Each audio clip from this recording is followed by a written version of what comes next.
in Tennessee at that time. I remember we had practice in our indoor facility, Loftus, so that we could emulate crowd noise. And so, literally, every day for practice, they had the noise turned up so loud, crowd noise, and they played Rocky Top, uh, that song Rocky Top, over and over and over and over and over and over again, to where guys are just sick of it.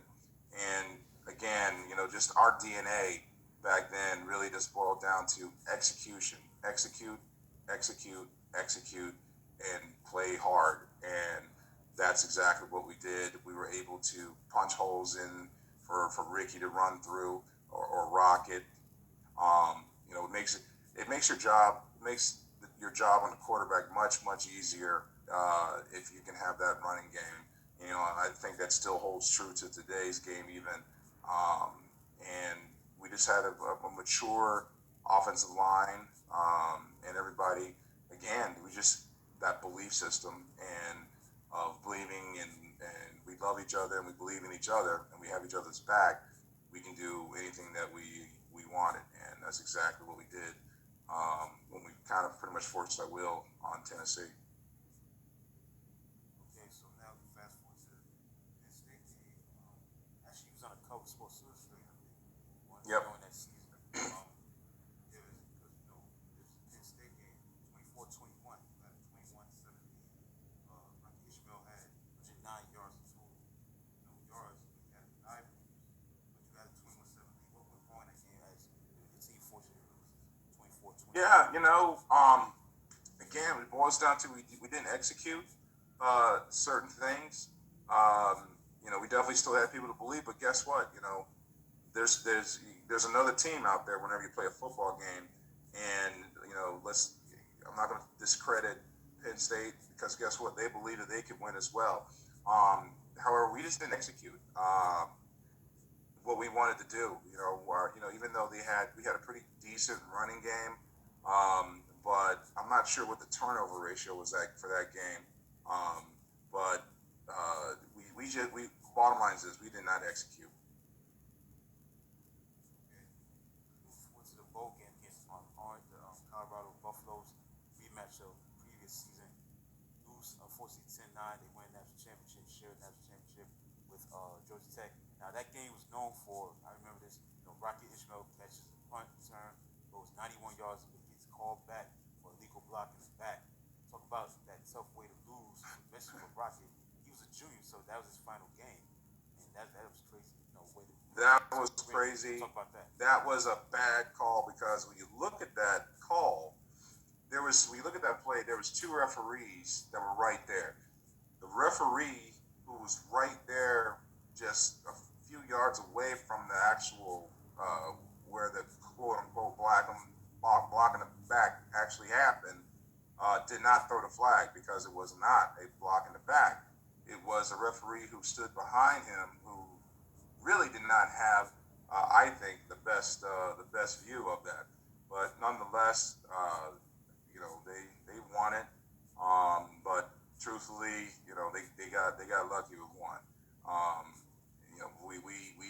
we didn't execute enough to put up more points on the scoreboard. So that one play, didn't should not have hurt us. But unfortunately, we did. But it was wild. I was able to play when I was with the Giants. Played with Canavis McGee, who was an outside linebacker at the time for the Buffaloes. And we talk about that game. He's like, man, the punter kicked the ball. That whole game. They didn't kick to him. They didn't. They never kicked to him. They did not kick to him. They kicked it out of bounds. And that one time, you know, they did kick to him. And when they did, we were like, oh, again, we know, as one of Rocket's teammates, you kind of know, like, oh, wait a second, he's got a chance to take us to the house, because it was a high, lofty kick. And lo and behold, that's exactly what Rocket did. But we ended up on a short end of the stick, because we didn't execute somewhere else in that game. Yeah, because we received the punt. He bounced off, a few tackles. He just Yeah. kept going. I remember that very vividly. It was called back in Colorado. Barely hung on, and they won 10-9, and they was able to win the national championship, sharing it with Georgia Tech. Let's fast forward to last year, 1991. Again, before we get to that, that was the Rocket. That was Rocket Ishmael's last season. Yep. He left as a He junior. went to the Toronto Argonauts. Yep. Yeah, he was left as a junior. Okay, your senior season, '91. That was an interesting season because now it was history in the making. It was a game changer for college football where Notre Dame was able to have their home games televised on NBC. Talk about being Yeah. part of that special moment. Yeah. That was basically that capped off what we had built the previous years there, and quite honestly, the fan following that guys before us had created.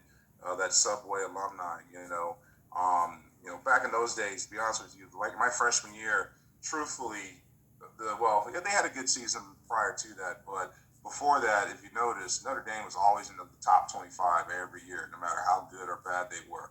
Well, that's because we sell magazines. We're a brand like anything else, and we sold magazines. So no matter what, they would always be in the top 25. But now, during my tenure and the class ahead of me, and obviously a couple classes behind me as well, we were able to match that lore, so to speak. So that's why we were ranked so high, every year. And that year, especially the previous year, what was really rocky. Was just like you said, one wacky season.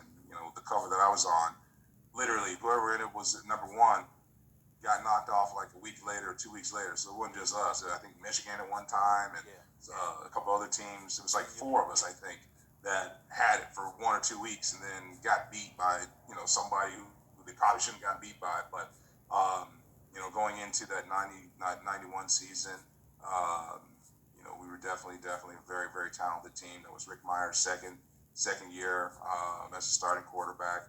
Um, yeah, no, it was foreseen to be a great year. Yeah, also Virginia, they was ranked number one too. Mm-hmm. They lost to Georgia Tech. The game of the year in 1990, they lost Georgia Tech 41-38. So yeah, you said it was a very wacky season.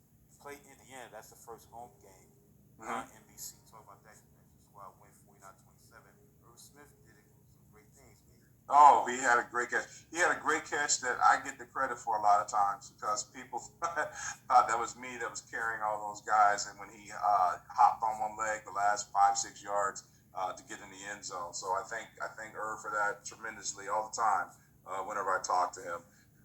Yeah, that was that we knew that's a team that we knew that we should have beaten and pretty handedly, which we did. And just like you said, it kicked off the new era of Notre Dame Saturdays on NBC. And I think the crowd got what they asked for. Is seeing Notre Dame going out there, and it was good to see a matchup against an in-state rivalry as well too. Yeah, with that win, it was Notre Dame's 14th straight win against a Big Ten opponent, which is huge. Unfortunately, the Mm-hmm. following week, lose to Michigan and snap the end of that winning streak against Big Ten Yes. opponents, 24-14. And that game, Michigan had not beaten Notre Dame since 1986. You had beaten in 87, 88, 89, 90. This is the Desmond Howard show, man. He was unbelievable, 29-yard end around touchdown run. The play of the game was the fourth down play where he pump fake and goes, the touchdown to Desmond Howard. Make that Yes, where he's without diving yeah, stretched out. yes, Yeah, talk about that. I was fortunate enough to play with Desmond with the Raiders, and needless to say, we had to talk about that game a couple times, and yeah, that one definitely hurt us. I think it was either 4th and 1, 4th and 2. He came up with a tremendous catch. He went on to win the Heisman that year, so that shows you the kind of caliber of player that Desmond was when we played him. And again, that was just one of those times we did not execute the way we should have in certain areas of the game, and they capitalized on them. That should never happen, that 4th and 2 play. But you have to take your hat off to Michigan for getting that done, and specifically to I forget who the quarterback was. I don't think it was Elvis. It was Elvis. Okay, so we had Elvis and Desmond. That was good. Michigan had a fourth down and one at the Irish 25-yard line. That's he made that great throw. It was a gamble by Gary Motor. Huge, have him huge. go for it. Yeah. Okay. Fast forward to the Tennessee game. Beat them a year ago. This was crazy. I remember this. It was up 31-7. They come back and win 35-34. What went wrong in that game? Well, to be honest with you, that's a game that Joe Moore was not happy. So we come in at halftime up, whatever, like you said, 35-7 or something ridiculous. When we come out the second half, I think we overthought our game plan and thought we had to change some things that we didn't need to change. We ran a counter trap play numerous times that first half and got big gains out of it. Ricky had a field day. No, not Ricky. Uh, Jerome and them had a field day with that.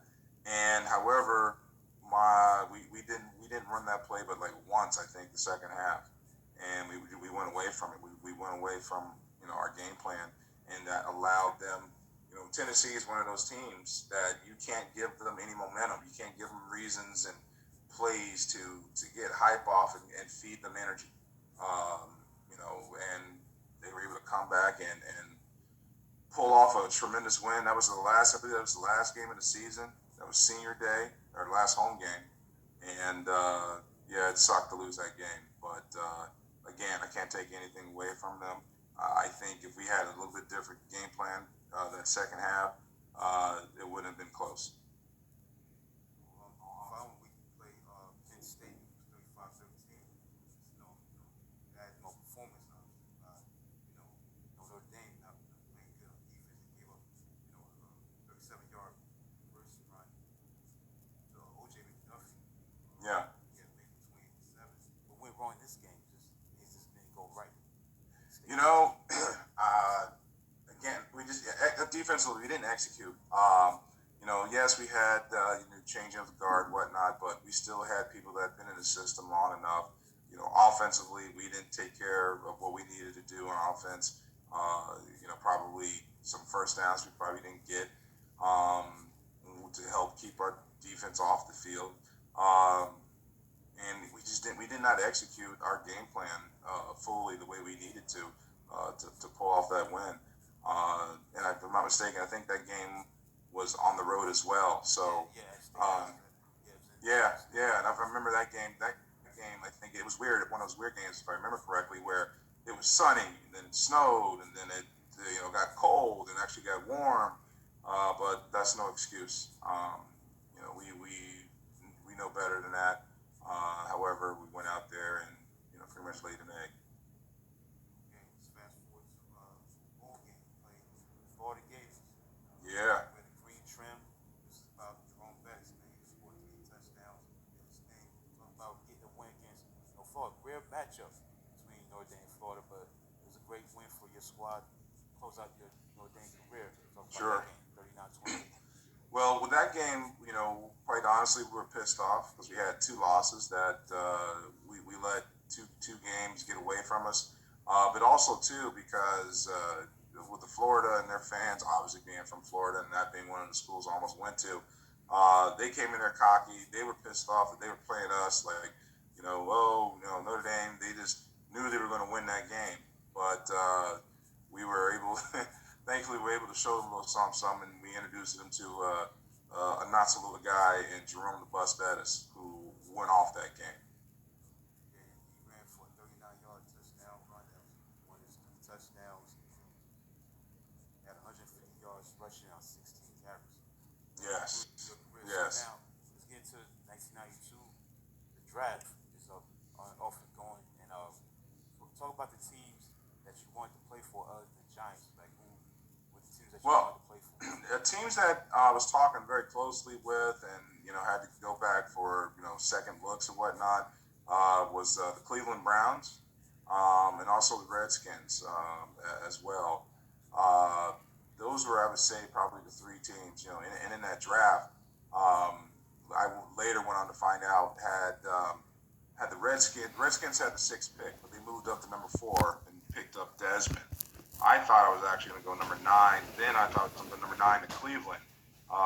When that happened, the ninth pick came up. That's when they ended up selecting Tommy Touchdown Bardell out of Stanford.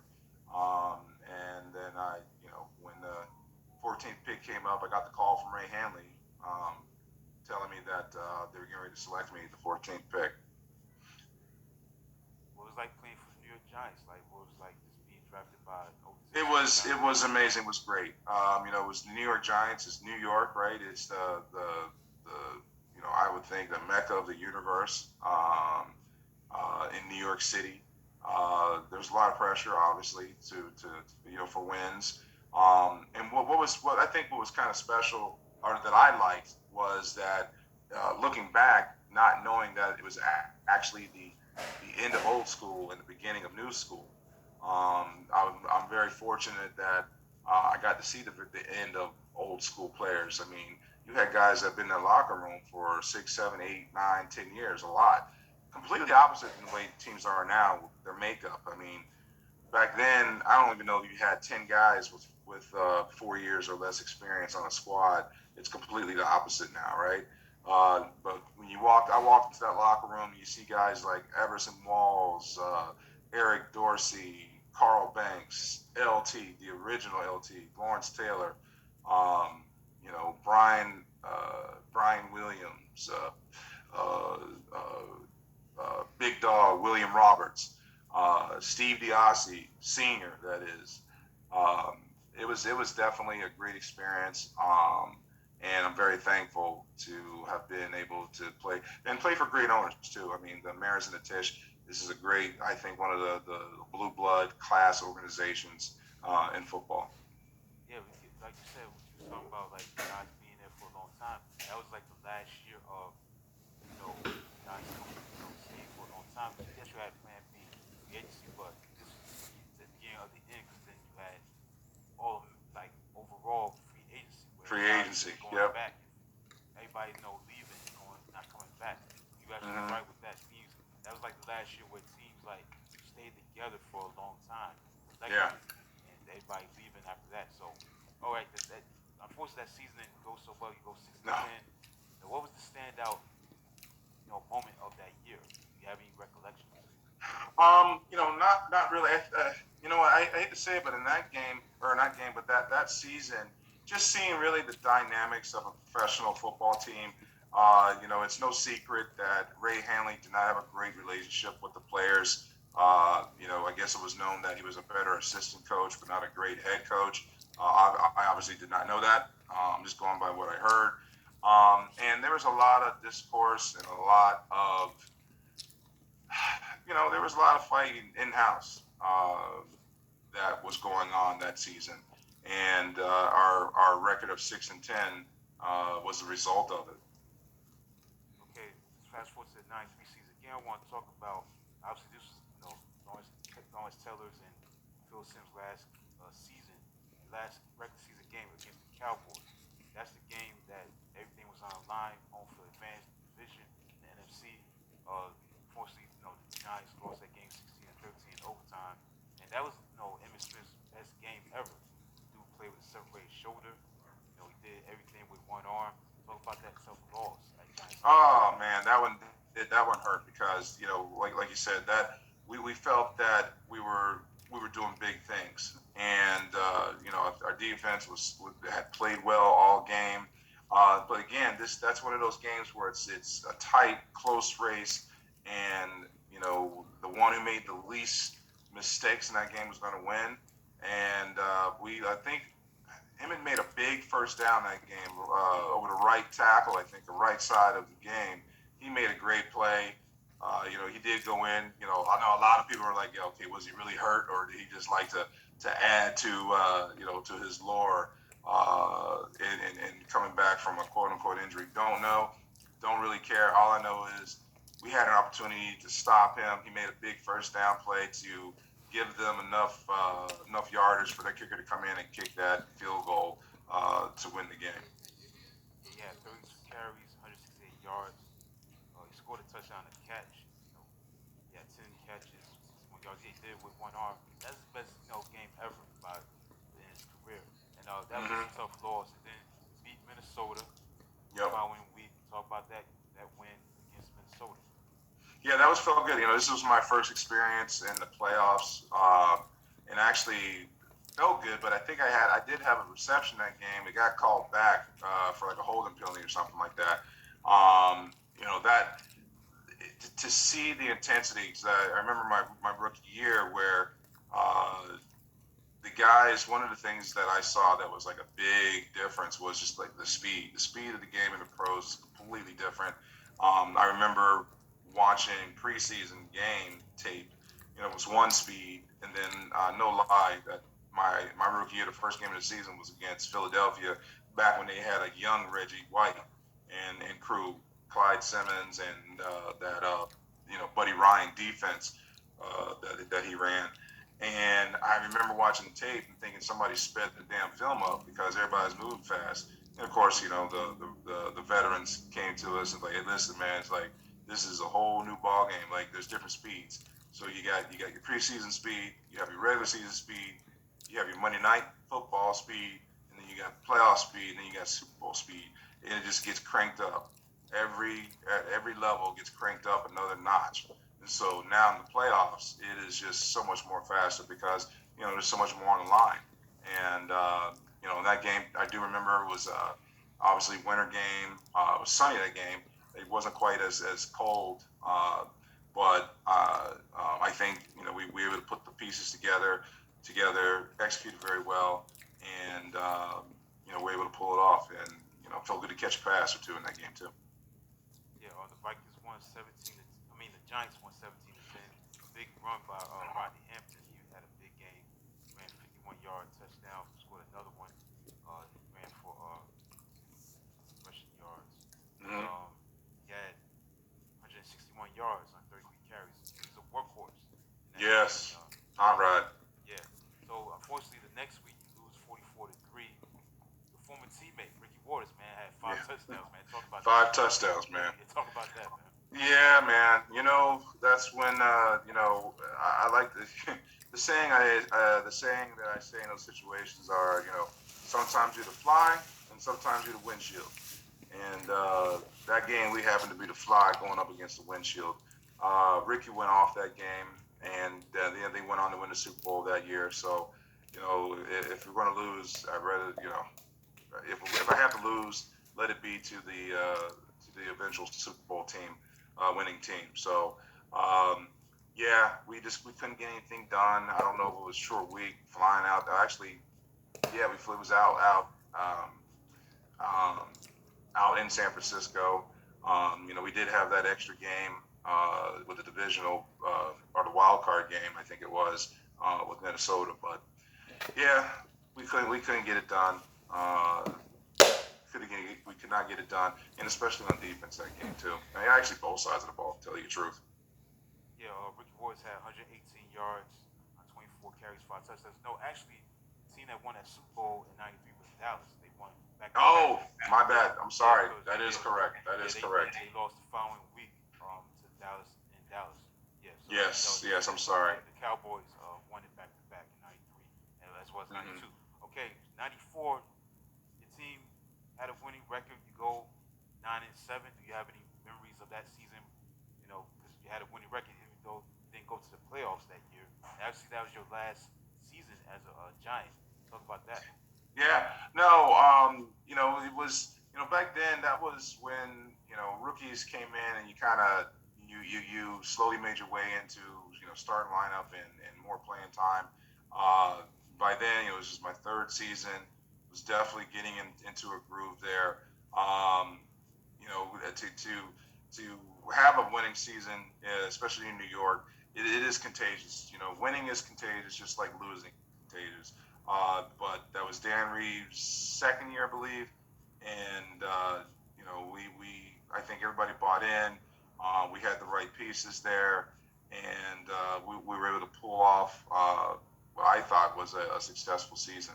Um, I think I was playing H back, not necessarily like a standstill tight end, kind of like the birth of what they have now. So I was able to move around a lot, which I enjoyed. To me, like your career at the Giants was kind of disappointing because you did not. You obviously had Howard Cross, you had Aaron Pierce, but when you you got drafted by the Giants, it looked like you was gonna be the tight end that was gonna revolutionize that position because you were 6'6". Like there was no other guys like tight ends on your level for your size. Like if you was like before Gronk, before Ricky Duggan, to play Yeah, Ohio State or Ben Coates. I might be wrong yeah, about him, but you came in the league like you was gonna be that next great tight end. yeah, What happened? yeah. What happened? Like what went wrong? Well, we offensive scheme wise, we came in there, and that's what I thought too as well. I think even though I'm very very very glad that it was a giant alumni. Back then, they didn't really throw the ball a lot. Even Yeah, when that's right. Mark Bavaro was there, they weren't throwing the ball a lot. Right. So it kind of makes you think, like, why would you draft a person like me if you weren't going to really commit to going to that? Basically, back then it was the West Coast offense, right? When you had Brett Jones with the San Francisco 49ers and what's his name? Eric Green in Pittsburgh and Mark Chmura in Green Bay. Those guys that had that West Coast offense, tight ends were a big, big, big part of it. We were still very old school. It was like run first, pass second, and that's kind of what happened. And I think also with Ray Hanley getting fired, that was the guy who drafted me. And if you remember correctly, if you're a Giant fan, which obviously you are, Dan came in there and got rid of every Giant that kicked his butt in '86. And the Yeah. only person he couldn't get rid of was LT, which you were not going to get rid of. But if you look at that team within that first year, Yeah. everybody that was on the '86 team, they were gone, basically, in those 2 years. So, truth be told, I probably was only a Giant that last 2 years there was because George Young, who was the GM then and still at that time, I was his pick. And that's probably the only reason why I remained on the team. Yeah, you're right because that Denver Broncos team, the Giants team had a lot of Bronco players. Michael Brooks was on that team in Mark '93. Jackson. Yeah, Mark Jackson. Yeah, you had a lot of Arthur Marshall. Yep. I think Brad Yep. Delwiso. He was a field goal kicker. I think he played Yep. with Denver. Yeah, so Yeah. he just brought like Denver Bronco players. Made it like New York West, basically, Yeah, or I should say, or Denver East. yeah. Okay, so Jacksonville Jaguars, they were an expansion team. You go to them, Mm-hmm. and past some success as team wise, as far as team goes, you go to the AFC Championship game in '96. Talk about that feeling. Unfortunately, you lose to the Patriots. But talk about that season. Also, you beat Denver. They was the number one Yeah. seed. Talk about that. So that was like that was an amazing run we had. If you remember correctly, I think at one point we were like 3-7 at one point in the season, and we had a player only meeting. And obviously back then, people Coach Coughlin had a reputation about him about being a tyrant coach basically, which wasn't really far from the truth. But we had a players only meeting, and we said, look guys, if we're gonna do anything, it's gonna be up to us in this room right here. Young guys, don't listen to how he says it, listen to what he says. And bottom line is this: they make the calls. We're the ones out here got to commit. Got to execute. So we got to go out here. If we want to win. We got to do it. We got to do it. We can't rely on anybody else but ourselves. And so we went and we ran the table, and we won out. I think the last, I don't know, 4 or 5 games of the season, and then we go up to uh, uh, actually Buffalo, and we get a win there. We handed them their first playoff home loss ever, and that was a game that Chris Hudson came off of a safety blitz and knocked out Jim Kelly, and that was, I mean, like literally, he went night night, and Natron had a great game, great running game that game. I did have one reception that game to keep it for a first down, I believe, and then that next week where Buffalo, or not Buffalo, Denver, who was at 14-2, again, we were the underdogs. They were like, man, the newspapers talking about, we don't belong even in a cereal bowl. So why are we playing the Denver Broncos? We went in there. Mark Brunell went off. Natron went off. We just believed. And that year was a real testament to how we were with the guys, where it was a very, very close knit team. We did everything together. We were always together, and not just at practice. I'm talking off the field as well. And I think that attributed to the fact that we love being on the road and we love shutting crowds up. I have a brother-in-law lives in Denver, and he said that town was like somebody died for the full year. So, Denver fans can thank the '96 Jaguars for your back-to-back Super Bowls because we woke up, we woke up a lying giant by going in there and snatching a win. Yeah, that Denver team in '96 was 13-3 actually, and they Mm, were the top seed in the AFC playoffs. And also that team had great receivers, very underrated receivers, Jimmy Smith yes. and Keenan McCardle. Yeah. They might have been like the best dynamic duo in the mid to late '90s. You make a case. Oh yeah, yeah. And then you had Willie Jackson as well. You had Natron Means and James Littleman Stewart out of Tennessee at running back. You had Mark Brunell, Tony Baselli, Dave Wydell at center, uh, Tony Braxton, defensive end. Uh, uh, yeah, I mean, to name just a few of the guys off of that team. Um, that was a good, base. And also, too, commend, which the Carolina Panthers, which once went the opposite way, right? They went with a much older team than we did. And let's not forget, they also were in the NFC Championship game. So Yeah, that same that year. was the first time, two expansion teams, both in their second year, making it to the Yep. championship games in their conferences.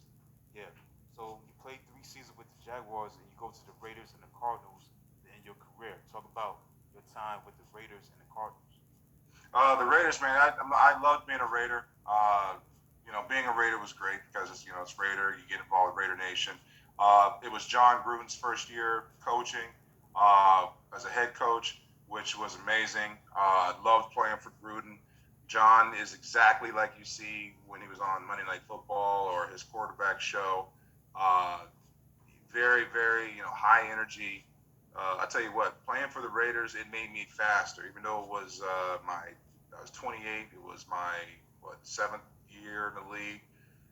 It makes you fast because everybody out there is fast. The Raiders play fast, and it was a difference being a Raider and just how we practice, and it definitely made me faster. Was fortunate enough, we were able to play with Ricky Dudley. We did a lot of two tight end sets, and it was great to play for John Gruden. That year, I was able to get a couple balls. Had a couple of games where I had like three receptions in each game, and I think we ended up being like 8-8 that year. So um, again, it was fun to be a Raider. How about the Cardinals? That was your final year. Cardinals. By now, this tail end of my career. Again, it was a great group of guys. I really loved going to work every day there with those guys, and just being with those guys, definitely made it much much better. Our record really wasn't great for whatever reasons. We just couldn't get it done. Um, you know, no disrespect, to our team, but we with Jake Plummer. This is before he was in Denver. Still a young quarterback. You had Rob Moore um,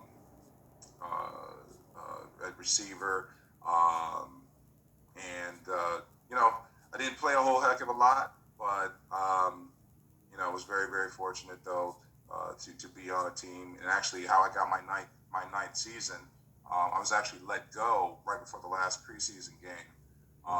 But then, as that year went on, Dave McGinnis ended up being the head coach when Vince Tobin got fired, and a couple of weeks into it, Dave brought me back, and I was on the team for like 4 weeks, and that's how I got my ninth year. Actually, is him bringing me back for 4 weeks. Okay, the interview portion of the show is over, man. Thank you for your time, man. They gave great stories, man. Thank you for your time. Thank you. Thanks for coming on the show, man. Thank you. Thank you so Thank you much. very much, man. Much appreciated. Thank you. Thank you. That's Derek Brown, the one and only Derek Brown.